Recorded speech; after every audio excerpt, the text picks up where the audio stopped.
भारत भूमि पर कई पराक्रमी योद्धाओं ने जन्म लिया है। इसी भारत भूमि पे जन्म लिया था पृथ्वीराज चौहान ने। पृथ्वीराज चौहान के हौसले बुलंद थे, भुजाओं में असीम ताकत थी और हृदय बहुत विशाल था।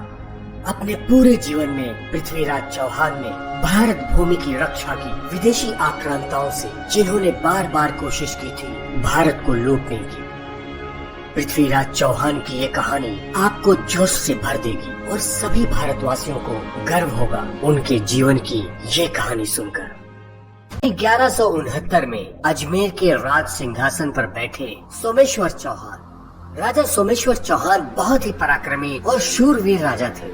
उनकी इच्छा थी कि दुनिया में उनका यश चारों तरफ फैले। एक बार राजा अनंगपाल तोमर के साथ राठौड़ की सेना ने युद्ध छेड़ दिया। राजा अनंगपाल तोमर दिल्ली के राजा थे। उनकी सहायता के लिए राजा सोमेश्वर चौहान एक बड़ी सेना लेके गए और राजा अनंगपाल का साथ दिया। युद्ध घमासान हुआ और राठौरों की सेना को पीछे हटना पड़ा। जीत हुई राजा अनंगपाल की और जीत हुई राजा सोमेश्वर चौहान की भी, और इस कारण राजा सोमेश्वर चौहान का यश चारों तरफ फैला और साथ ही साथ दोस्ती भी हो गई राजा अनंगपाल से। और जल्दी ही ये दोस्ती रिश्तेदारी में बदल गई जब राजा अनंगपाल ने अपनी बेटी कमलावती का विवाह राजा सोमेश्वर से कर दिया। उस समय राजा सोमेश्वर दिल्ली में ही थे। कमलावती से विवाह करके राजा सोमेश्वर अजमेर वापस आ गए। दिल्ली के राजा अनंगपाल की एक और पुत्री थी, रूप सुंदरी। रूप सुंदरी का विवाह हुआ था कन्नौज के राजा विजयपाल से। दोनों बहनों रूप सुंदरी और कमलावती में बहुत प्रेम था और ये प्रेम विवाह के बाद भी बना रहा। राजा सोमेश्वर और राजा विजयपाल भी रिश्तेदार बन गए और उनमें बहुत अच्छी मित्रता भी थी। राजा सोमेश्वर राजा विजयपाल को अपने बड़े भाई जैसा मानते थे। यहाँ पर इस कहानी में जिक्र आता है राजा जयचंद का। राजा विजयपाल का बेटा था जयचंद। जयचंद अपने पिता को बहुत प्यार करता था और साथ ही साथ राजा सोमेश्वर को भी। यवनों का आक्रमण हिंदुस्तान की धरती पर आए दिन होता रहता था और फिर से एक बार आक्रमण किया यवनों ने राजा सोमेश्वर के राज्य पर। राजा सोमेश्वर भी तैयार थे इस युद्ध के लिए और इस युद्ध में राजा विजयपाल ने उनका साथ दिया। जीत राजा सोमेश्वर की हुई, लेकिन इस युद्ध में राजा विजयपाल वीर गति को प्राप्त हो गए। रानी रूप सुंदरी और जयचंद दोनों दुख के सागर में डूब गए, लेकिन कन्नौज को तो जरूरत थी एक उत्तराधिकारी की, इसीलिए कम उम्र में ही जयचंद को कन्नौज का राजा बनाया गया। राजा विजयपाल का एक भाई भी था, जयमल, जो कि कन्नौज में ही जयचंद के साथ रहता था।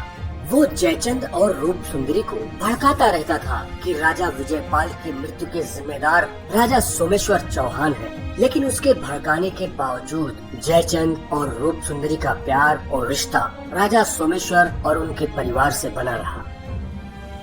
इधर कई सालों के इंतजार के बाद रानी कमलावती गर्भवती हुई। राजा सोमेश्वर और रानी कमलावती बहुत खुश थे, लेकिन जयमल साजिश कर रहा था उनके होने वाले शिशु की हत्या करने की, और इसलिए उसने कई बार रानी कमलावती को जहर देने की कोशिश की। राजा सोमेश्वर को इस बात का एहसास हुआ कि कोई तो है जो साजिश कर रहा है, और इसीलिए उन्होंने रानी कमलावती की सुरक्षा बढ़ा दी। महीने गुजरते गए और वो समय आया जब राजा सोमेश्वर और रानी कमलावती के पुत्र का जन्म हुआ। सन 1166 में ऋषि मुनियों ने भविष्यवाणी की कि ये बालक बहुत बड़ा राजा बनेगा और पृथ्वी के बहुत बड़े क्षेत्र पर इसका अधिकार होगा। यही कारण था कि उस बालक का नाम पृथ्वीराज रखा गया, और ये नाम रखा था दिल्ली के राजा यानी पृथ्वीराज के नाना राजा अनंगपाल ने। आज जिनको हम पृथ्वीराज चौहान के नाम से जानते हैं, वो वास्तव में पृथ्वीराज चौहान तृतीय थे, यानी उनके पहले भी उनके पूर्वजों में पृथ्वीराज चौहान के नाम से 2 राजा हुए थे।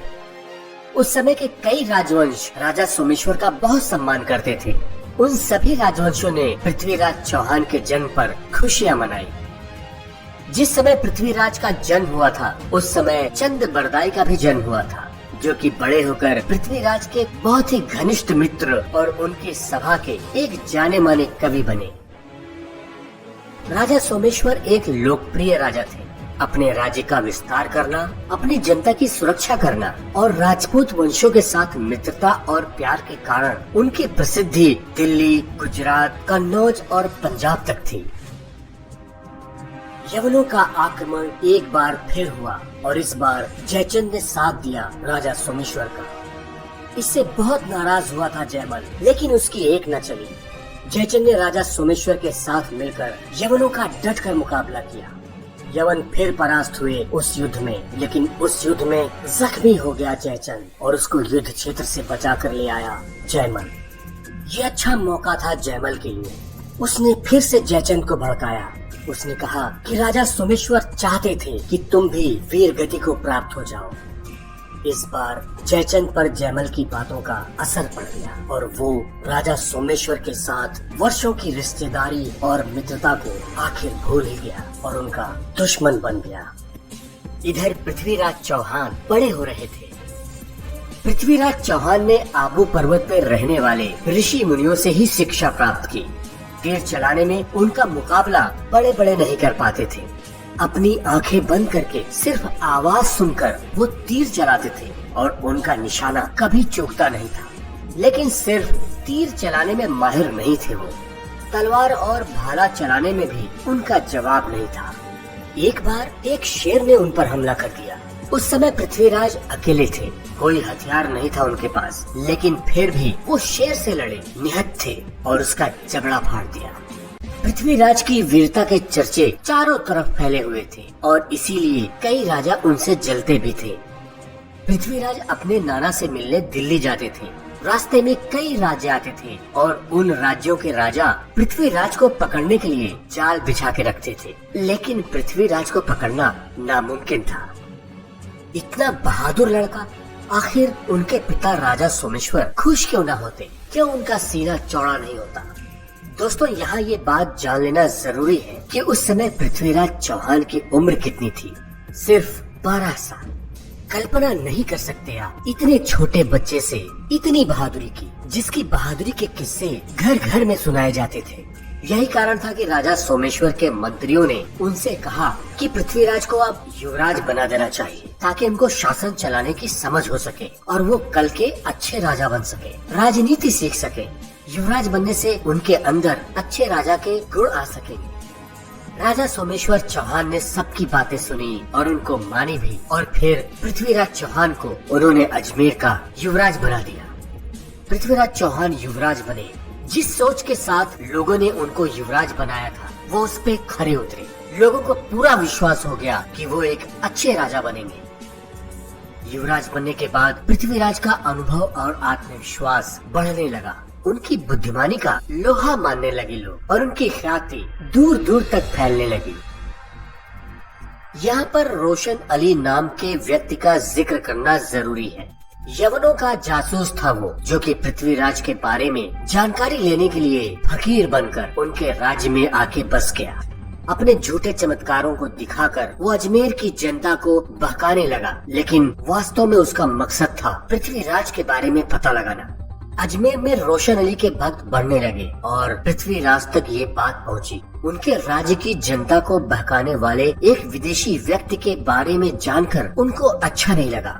उन्होंने सरदार चामुंड राय को रोशन अली के पास भेजा, उसको ये समझाने के लिए कि वो अजमेर की जनता को बहकाए नहीं। सरदार चामुंड राय ने बहुत समझाया रोशन अली को कि वो अपने झूठे चमत्कारों को बंद कर दे, लेकिन रोशन अली नहीं माना। सरदार चामुंड राय वापस चले गए और रोशन अली रुका नहीं। उसने तो स्त्रियों का अपमान करना भी शुरू कर दिया। स्त्रियों का अपमान?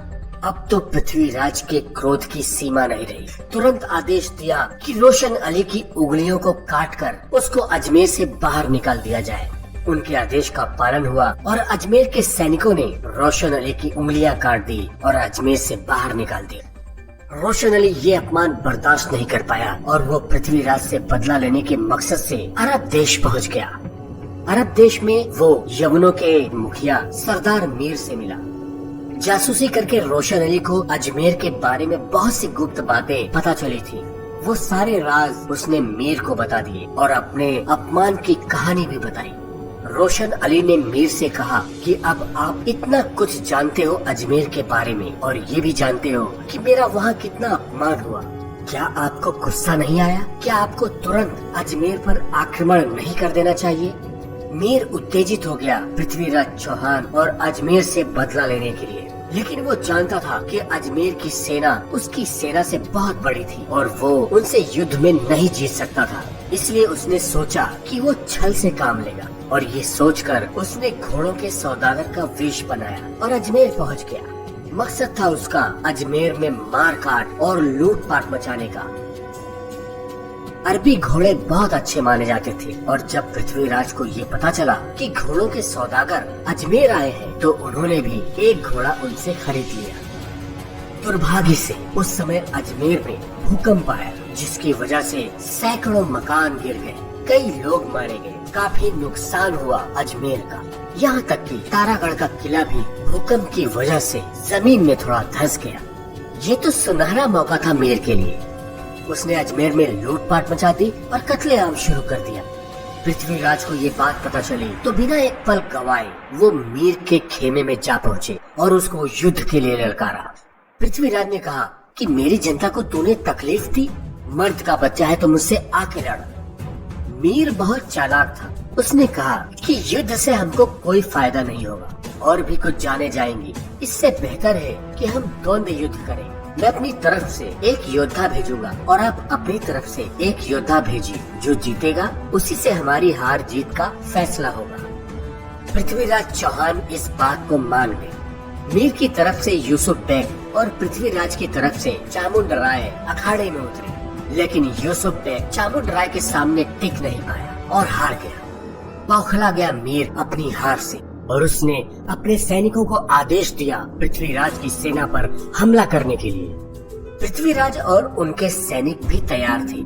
ईंट का जवाब पत्थर से दिया पृथ्वीराज ने और उनके वीर योद्धाओं ने।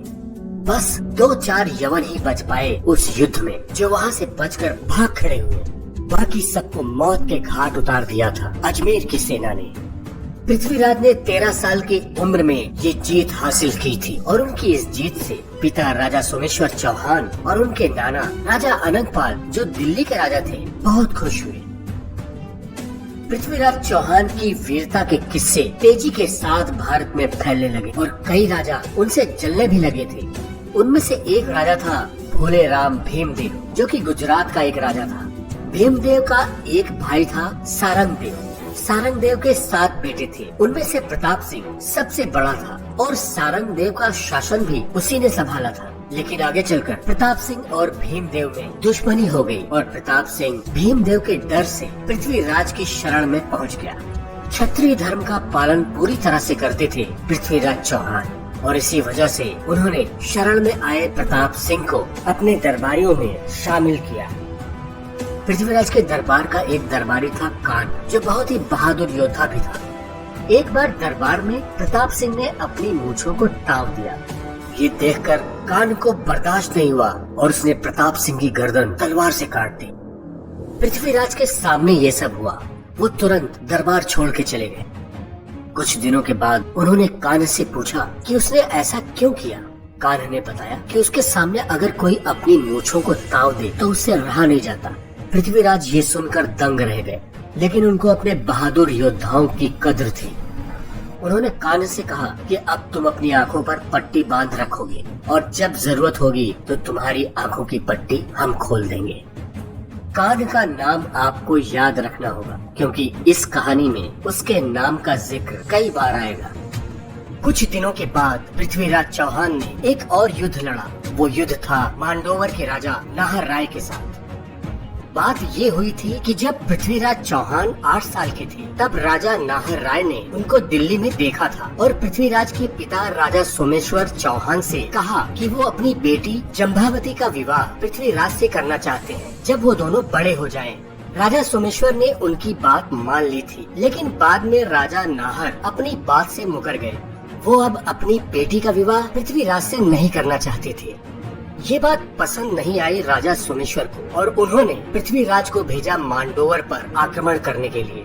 उस युद्ध में राजा नाहर राय की बुरी तरह हार हुई और फिर उन्होंने फैसला किया कि वो इस युद्ध को रोकने के लिए अपनी बेटी का विवाह पृथ्वीराज से कर देंगे। पृथ्वीराज भी मान गए। मांडोवर में उनका विवाह जंभावती से हुआ और वो वापस अजमेर चले गए। इस विवाह ने दोनों राजाओं के बीच संबंधों को फिर से मजबूत बना दिया। राजा सोमेश्वर एक अच्छे राजा थे। अपनी प्रजा का ध्यान तो रखते ही थे, आसपास के छोटे राजाओं का भी वो पूरा ध्यान रखते थे। लेकिन एक बार मेवाड़ के राजा मुगदल राय ने उनको कर देने से मना कर दिया और राजा सोमेश्वर के पास एक संदेश भिजवाया कि अगर आपको कर चाहिए तो आपको मुझसे युद्ध करना पड़ेगा। राजा सोमेश्वर युद्ध नहीं करना चाहते थे, लेकिन राजा मुगदल ने उनको खुली चुनौती दे डाली थी। इस युद्ध की जिम्मेदारी भी पृथ्वीराज को मिली और युद्ध में भी जीत मिली पृथ्वीराज चौहान को। अब पृथ्वीराज की कहानी में जिक्र आता है चित्ररेखा का और जिक्र आता है गजनी के सुल्तान शहाबुद्दीन मोहम्मद घोरी का। चित्ररेखा बहुत ही सुंदर भारतीय स्त्री थी जिसको मोहम्मद घोरी का चचेरा भाई मीर हुसैन गजनी लेकर आया था। जब घोरी ने चित्ररेखा को देखा तो वो भी उसको पसंद करने लगा, लेकिन जब उसको पता चला कि मीर हुसैन चित्ररेखा से प्यार करता है तो उसने मीर हुसैन को बहुत डराया धमकाया।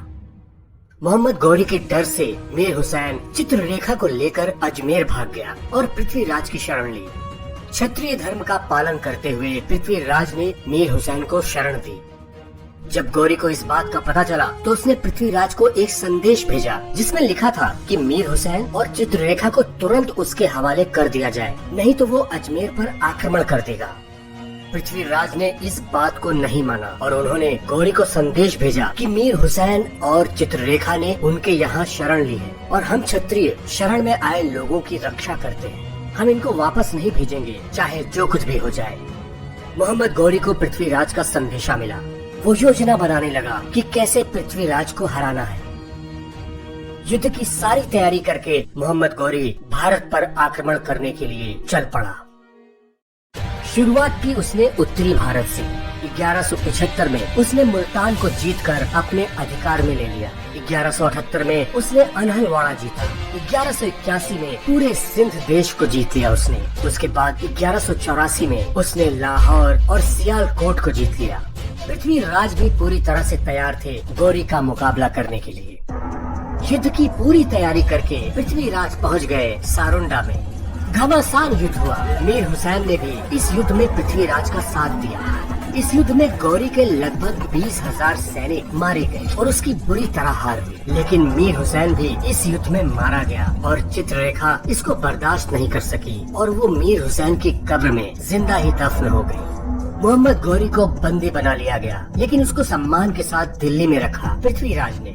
जब घोरी ने कसम खाई कि वो अब भारत छोड़ के चला जाएगा और फिर कभी आक्रमण नहीं करेगा, तब पृथ्वीराज ने उसको छोड़ दिया। कहानी आगे बढ़ती है। राजा अनंगपाल पृथ्वीराज को बहुत मानते थे।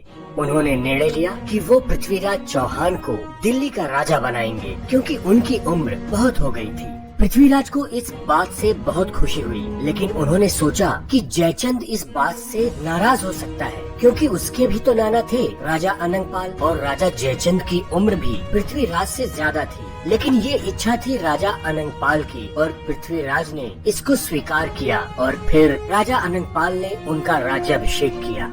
पृथ्वीराज ने दिल्ली की बागडोर संभाल ली और राजा अनंगपाल बद्रिकाश्रम चले गए तपस्या करने। इधर भीमदेव को, मोहम्मद घोरी को और राजा जयचंद को ये बिल्कुल अच्छा नहीं लगा ये जानकर कि पृथ्वीराज को दिल्ली की भी सत्ता मिल गई। जयचंद तो क्रोध की आग में जल रहा था।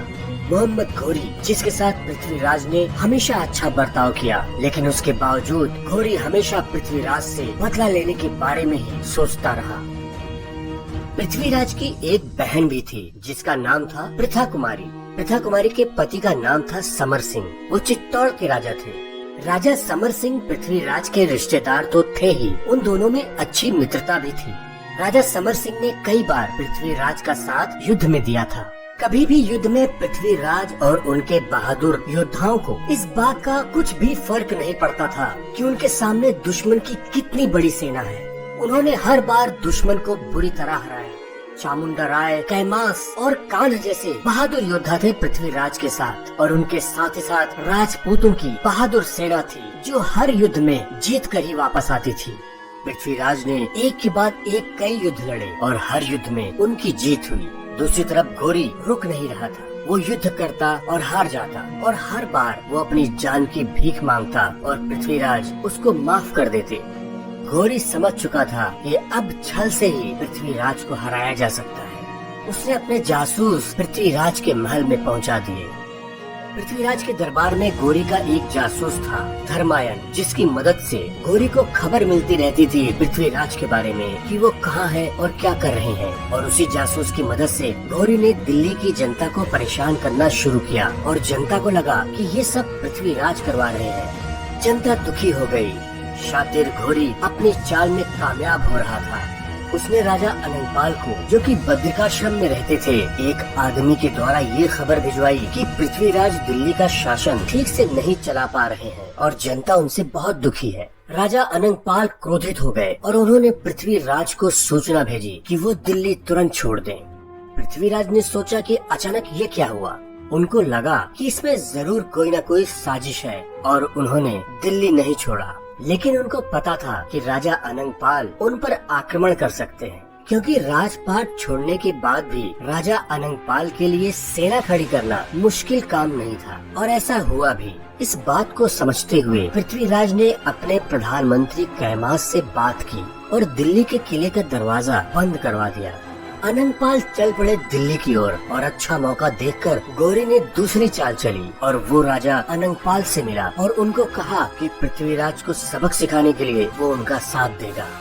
राजा अनंगपाल घोरी की बातों में आ गए और फिर दोनों ने एक साथ मिलकर दिल्ली पे आक्रमण कर दिया।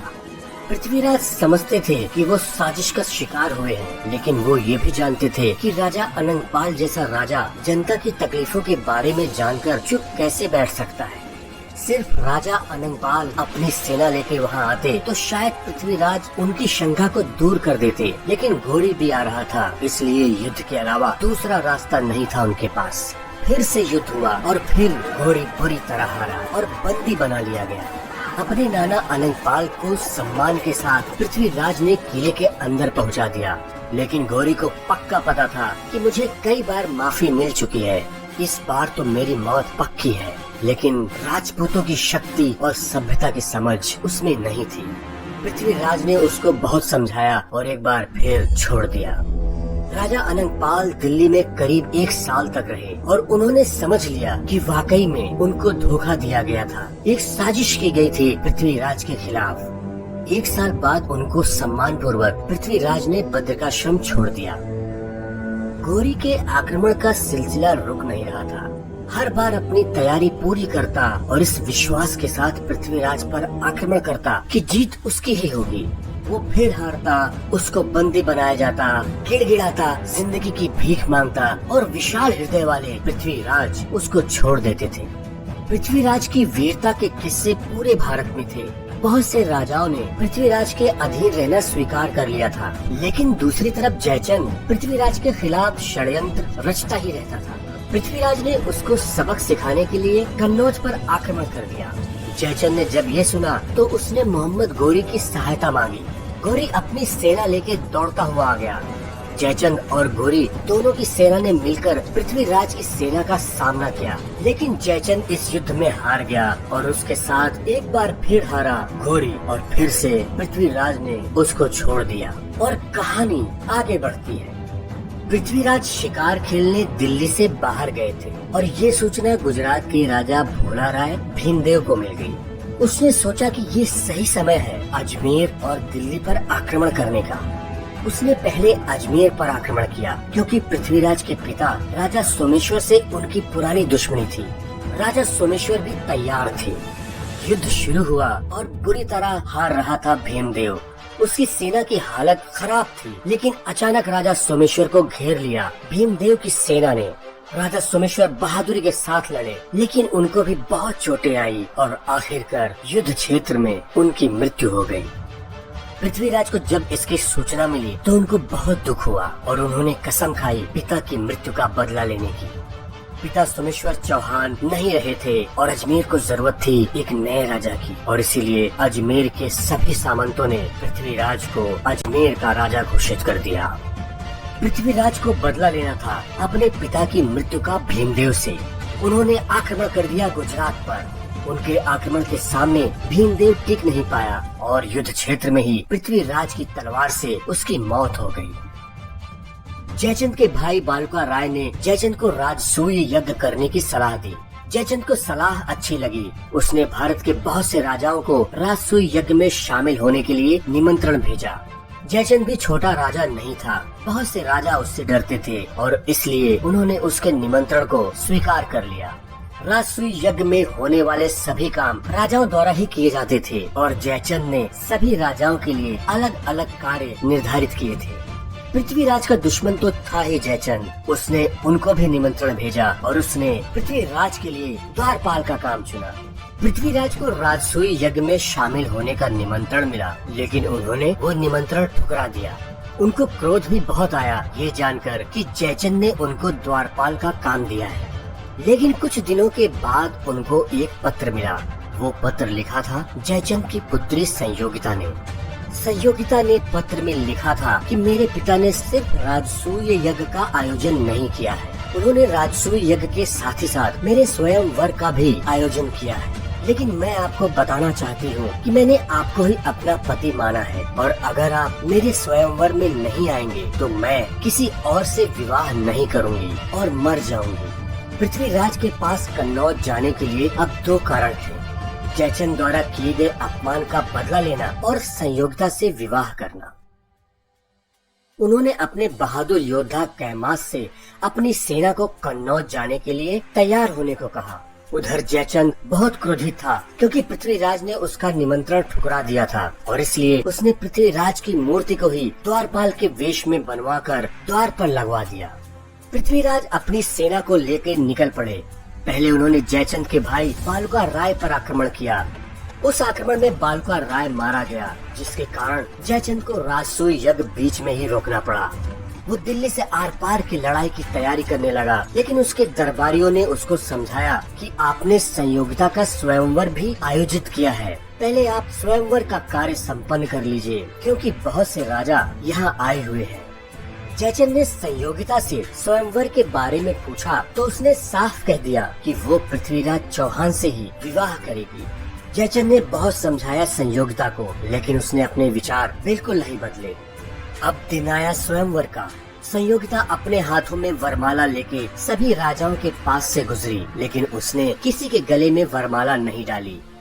जब वो द्वार पे पहुंची तो उसने पृथ्वीराज की मूर्ति देखी द्वारपाल के वेश में। उसने देर न करते हुए मूर्ति के गले में वरमाला डाल दी। तिलमिला गया जयचंद। उसने फिर समझाया संयोगिता को, लेकिन संयोगिता ने अपना इरादा नहीं बदला। उसने संयोगिता को एक एकांत महल में भेज दिया और दिल्ली और चित्तौड़ दोनों पर अपनी सेना को भेज दिया हमला करने के लिए। दिल्ली में उसकी बुरी तरह हार हुई और उसके सैनिक वहां से भाग खड़े हुए। वो सैनिक चित्तौड़गढ़ जा रही जयचंद की सेना के साथ मिल गए, लेकिन चित्तौड़गढ़ के राजा समर सिंह ने भी जयचंद की सेना को धूल चटा दी। बुरी तरह हार कर कन्नौज वापस आ गया जयचंद। कहानी आगे बढ़ती है। उन दिनों बुंदेलखंड में एक राजा था परमाल और महोबा थी उसकी राजधानी। आपने आल्हा और ओदल नाम के दो वीरों की कहानी तो सुनी ही होगी। आल्हा और ओदल राजा परमाल की सेना के बहादुर सैनिक थे। एक बार हुआ ऐसा कि पृथ्वीराज के कुछ सैनिक रास्ता भटक गए और महोबा पहुंच गए। वो घायल थे। राजा परमाल ने उनको वहाँ से भगाने के लिए आल्हा और ओदल को भेजा। वो सैनिक लड़े, लेकिन आल्हा और ओदल के सामने टिक नहीं पाए। उन दोनों सैनिकों को मार दिया आल्हा और ओदल ने। बाद में पता चला परमाल को कि वो पृथ्वीराज के सैनिक थे। वो डर गया, लेकिन उसके बेटे ने उसको समझाया कि पिताजी डरिए मत, हम पृथ्वीराज का मुकाबला करेंगे अगर उन्होंने हमारे ऊपर आक्रमण किया। इस घटना को कुछ दिन बीत गए। उन्हीं दिनों जमीन के कुछ विवाद में राजा परमाल ने आल्हा और ओदल को अपने राज्य से बाहर निकाल दिया। आल्हा और ओदल कन्नौज पहुंच गए राजा जयचंद के पास। जयचंद ने उनको अपने दरबार में रख लिया। उधर पृथ्वीराज को जब ये सूचना मिली कि उनके सैनिकों को महोबा में मार दिया गया, तो वो अपनी सेना को लेके राजा परमाल से युद्ध करने चल पड़े। राजा परमाल बुरी तरह से हारा। महोबा की सेना पृथ्वीराज की सेना के सामने कुछ भी नहीं थी। राजा परमाल के सामंतों ने उसको समझाया कि आप पृथ्वीराज से युद्ध रोकने की प्रार्थना करो 2 महीने के लिए। राजा परमाल के दूत ने ये सूचना चंद्रबरदाई को पहुंचाई और चंद्रबरदाई ने पृथ्वीराज को इस बारे में बताया। पृथ्वीराज इस बात को मान गए और उन्होंने युद्ध को रोक दिया। इधर राजा परमाल ने आल्हा और उदल को वापस बुलवाने के लिए एक दूत भेजा और साथ में एक पत्र राजा जयचंद के नाम से भेजा। उस पत्र में उसने पृथ्वीराज के आक्रमण के बारे में लिखा और राजा जयचंद से सहायता भी मांगी और साथ ही साथ आल्हा और उदल को वापस बुलवाया।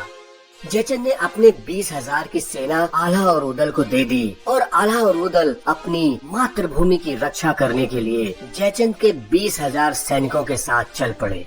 आल्हा और उदल बुंदेलखंड पहुंच गए। युद्ध की रणनीति तय की गई और रणनीति तय होने के बाद युद्ध शुरू करने की सूचना पृथ्वीराज चौहान को भिजवाई राजा परमाल ने। दूसरे दिन दोनों सेनाएं युद्ध क्षेत्र में पहुंच गई। राजा परमाल पृथ्वीराज की सेना को देख के डर गया। वो भाग खड़ा हुआ, लेकिन आल्हा और उदल ने बहादुरी के साथ युद्ध किया। लेकिन इस युद्ध में राजा परमाल के पुत्र ब्रह्मजीत की मृत्यु हो गई और साथ ही साथ बहादुर योद्धा उदल भी वीर गति को प्राप्त हो गया। उदल को मारना आसान नहीं था, लेकिन पृथ्वीराज के योद्धा कान और कैमास भी बहुत बहादुर थे। उन्होंने उदल को घेर लिया था और उनसे बहादुरी के साथ लड़ते हुए उदल वीर गति को प्राप्त हो गया। जयचंद की सेना जो कन्नौज से आई थी वो भी मारी गई और महोबा की सेना के करीब करीब सारे सैनिक मारे गए। आल्हा को जब अपने भाई उदल की मृत्यु की खबर मिली तो उसको बहुत दुख हुआ और क्रोध भी आया। मानसिक स्थिति बिगड़ गई थी आल्हा की। फिर क्या था, चौहानों की सेना पर कहर बनकर टूट पड़ा आल्हा। बहुत से चौहान सैनिकों को मौत के घाट उतार दिया आल्हा ने, लेकिन भाई की मृत्यु का दुख बहुत था उसको और इसीलिए एक दिन शाम को चुपचाप ही वो कहीं चला गया। पृथ्वीराज की विजय हुई इस युद्ध में भी राजा परमाल को भी बंदी बना लिया पृथ्वीराज ने, लेकिन कुछ समय के बाद उसको छोड़ दिया और महोबा का शासन उसको वापस सौंप दिया। इसके बाद पृथ्वीराज दिल्ली लौट आए। उनके दरबारियों और सामंतों ने उनसे कहा कि वो संयोगिता को कन्नौज से ले आए और उनसे विवाह करके अपनी रानी बनाए।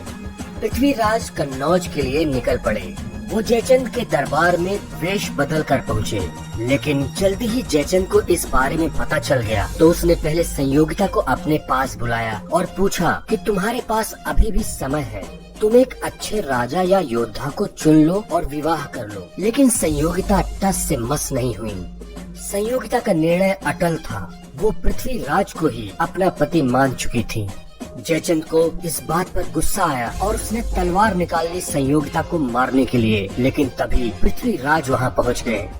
जयचंद को लगा कि अच्छा हुआ पृथ्वीराज मेरे सामने आ गया, अब मैं दोनों को मौत के घाट उतार दूंगा। लेकिन ऐसा हुआ कुछ भी नहीं और पृथ्वीराज की तलवार के सामने जयचंद की एक न चली। पृथ्वीराज वहाँ से संयोगिता को लेकर निकल पड़े और उनको कोई भी नहीं रोक पाया। संयोगिता को लेकर पृथ्वीराज अपनी सेना के पास पहुँचे। उनके सामंतों ने उनसे कहा कि आप दिल्ली की ओर आगे बढ़ो और हम जयचंद को रोकेंगे। इधर जयचंद ने भी अपनी सेना पृथ्वीराज को पकड़ने के लिए भेज दी थी। पृथ्वीराज दिल्ली की तरफ आगे बढ़ते रहे और उनकी सेना जयचंद की सेना से युद्ध करती रही। पृथ्वीराज अपने बस 100 सैनिकों के साथ कन्नौज आए थे, लेकिन उनके वो बहादुर सैनिक जयचंद की बड़ी सेना के साथ युद्ध करते रहे। दुर्भाग्यवश इस युद्ध में लड़ते हुए कैमास वीर गति को प्राप्त हो गया। उधर पृथ्वीराज दिल्ली पहुंच गए, लेकिन इस युद्ध में उन्होंने बहुत कुछ खो दिया था। अपने बहादुर सामंतों, बहादुर योद्धाओं को खो दिया था उन्होंने। उधर जयचंद के क्रोध की सीमा 7वें आसमान पर थी। उसने ठान लिया कि वो पृथ्वीराज से बदला लेके रहेगा। उसने अपने दरबारियों और वीर सामंतों को कहा कि वो मोहम्मद गोरी को एक बार फिर वापस बुलाएंगे और अपनी सेना भी उसको दे देंगे ताकि वो पृथ्वीराज पर आक्रमण कर सके। उसके कई दरबारियों और सामंतों ने उसकी निंदा की, लेकिन जयचंद नहीं माना। उसने गोरी को सूचना भिजवाई। गोरी तो खुद ही आक्रमण के लिए तैयार बैठा था और जब जयचंद के जासूस ने उसको ये खबर दी तो वो भारत पर एक बार फिर आक्रमण करने के लिए चल पड़ा। दिल्ली में क्या हो रहा था, पल पल की खबर मोहम्मद गोरी को मिलती रहती थी। उसने जासूस बिछा रखे थे चारों तरफ, और इधर पृथ्वीराज के कई बहादुर सामंतों की मृत्यु से उनकी सेना कमजोर पड़ गई थी। मोहम्मद गोरी के आक्रमण की सूचना दिल्ली में पृथ्वीराज को मिल चुकी थी। उन्होंने चंद बरदाई को चित्तौड़ भेजा समर सिंह के पास और उनकी सेना को दिल्ली पहुंचने के लिए कहा। समर सिंह अपनी सेना के साथ दिल्ली की तरफ चल पड़े। आने वाला वक्त भारत के इतिहास में बहुत बर्बादी लेके आने वाला था। मोहम्मद घोरी बढ़ता चला जा रहा था दिल्ली की ओर और जयचंद की सेना भी उसके साथ मिल गई थी। मोहम्मद घोरी बार बार अपने दूतों को पृथ्वीराज के पास भेज रहा था। कभी उसके दूत पृथ्वीराज को इस्लाम धर्म को अपनाने का प्रस्ताव लेके आते, तो कभी ये सूचना लेके आते कि घोरी को दिल्ली के आगे बढ़ने दिया जाए तो ये युद्ध नहीं होगा।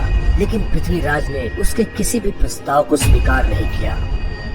दरअसल बार बार दूतों को भेजना घोरी की एक चाल थी। वो लगातार पता लगा रहा था कि पृथ्वीराज की सेना कितनी है, उनकी तैयारी कितनी है युद्ध के लिए। और फिर युद्ध का दिन आया।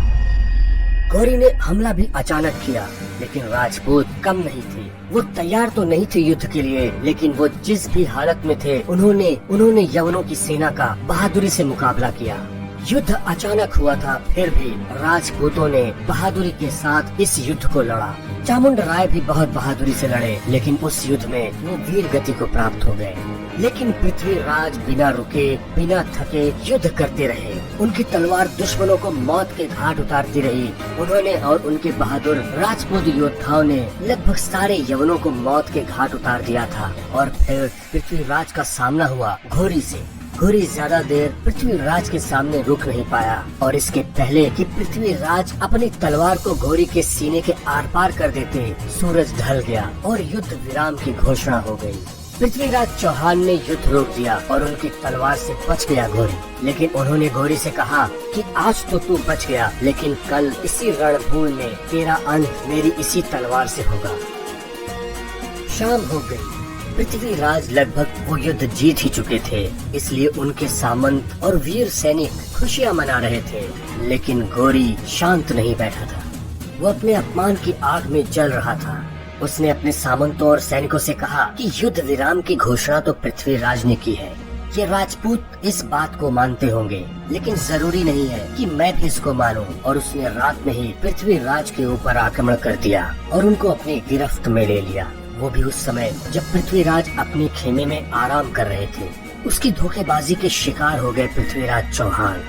वो वीर योद्धा, वो पराक्रमी राजपूत जिन्होंने हर बार घोरी को माफ किया, उसी घोरी ने युद्ध के नियमों का पालन न करते हुए रात में ही उन पर और उनके सैनिकों पर हमला कर दिया था। दूसरे दिन सुबह जब वो तैयार था घोर वापस जाने के लिए, जयचंद उसके पास आया और बोला कि अब तो तुम्हारी जीत हो गई घोरी। अब जैसा तुमने वादा किया था, दिल्ली की सत्ता अब मुझे मिलनी चाहिए। घोरी ने कहा कि तुमने अपने देश को धोखा दिया, अपनी पुत्री और उसके पति को धोखा दिया, और तुमको दिल्ली पे अधिकार चाहिए। तुमको इसका उचित इनाम जरूर मिलेगा। और उसने अपने एक गुलाम को तलवार दी और जयचंद की हत्या करवा दी।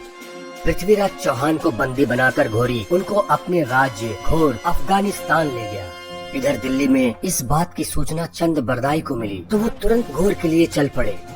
संयोगिता को इस खबर को सुनकर बहुत आघात लगा और उन्होंने प्रतिज्ञा की कि अगर पृथ्वीराज को कुछ हो गया तो वो भी अपने प्राण दे देंगे। इधर घोरी ने घोर पहुंचकर पृथ्वीराज को कैद में डाल दिया। पृथ्वीराज का अपमान करने की कोशिश की उसने और बोला कि मेरे सामने आंखें झुका के रखो। पृथ्वीराज चौहान ने कहा कि राजपूतों की आंखें सिर्फ मृत्यु के बाद ही बंद होती हैं, और तुझ जैसे धोखेबाज लुटेरे के सामने तो बिल्कुल नहीं झुकेंगी मेरी आंखें। घोरी को गुस्सा आई और उसने पृथ्वीराज की दोनों आंखें फोड़ दी। तब तक चंद बरदाई वहां पहुंच गए। वो जानते थे कि पृथ्वीराज बहुत बड़ी मुश्किल में फंस गए हैं और अब शायद ही वो यहाँ से निकल पाए। चंद बरदाई घोरी के सामने पहुंचा और कहा कि आपने तो महाराज पृथ्वीराज की एक कला तो देखी ही नहीं। क्या आप जानते हैं कि वो बिना देखे ही अचूक निशाना लगाते हैं। घोरी को विश्वास नहीं हुआ। उसने चंद बरदाई से कहा कि कल हम तुम्हारे महाराज की ये कला देखेंगे, लेकिन अगर तुम्हारी बातों में सच्चाई नहीं हुई तो तुम्हारा सर कलम कर दिया जाएगा। दूसरे दिन पृथ्वीराज चौहान घोरी के दरबार में पहुँचे। घोरी ने पृथ्वीराज को निशाना लगाने के लिए कहा।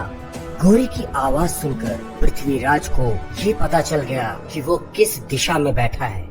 इससे पहले कि वो निशाना लगाते, चंद्रबरदाई ने पृथ्वीराज चौहान से कहा कि आप मेरे दोहे को ध्यान से सुने। और फिर उन्होंने एक दोहा पृथ्वीराज को सुनाया। 4 बास 24 गज, अंगुल अष्ट प्रमाण, ता ऊपर सुल्तान है, मत चूको चौहान। पृथ्वीराज चौहान को चंद्रबरदाई के दोहे को सुनकर घोड़ी कितनी दूर पर बैठा है इस बात का सही अंदाजा लग गया और उन्होंने बिना देर किए घोड़ी के सीने का निशाना लगाया और तीर छोड़ दिया। वो तीर घोड़ी के सीने के बिल्कुल बीच में घुस गया और वहीं पर उसकी मौत हो गई। कुछ देर तक किसी को समझ में नहीं आया कि आखिर हुआ क्या, लेकिन जब सबने देखा कि घोड़ी मर चुका था, घोड़ी के सैनिक पृथ्वीराज और चंद्रबरदाई को मारने दौड़े। लेकिन इससे पहले कि वो लोग उनके पास पहुंच पाते, चंद्रबरदाई ने अपने पास छुपी हुई कटार निकाली और उस कटार से पहले पृथ्वीराज चौहान को मारा और उसके बाद खुद के प्राणों की आहुति दे दी। पूरे जीवन भारत भूमि की रक्षा करने वाला योद्धा वीर गति को प्राप्त हो गया था और इतिहास गवाह है कि आगे क्या हुआ।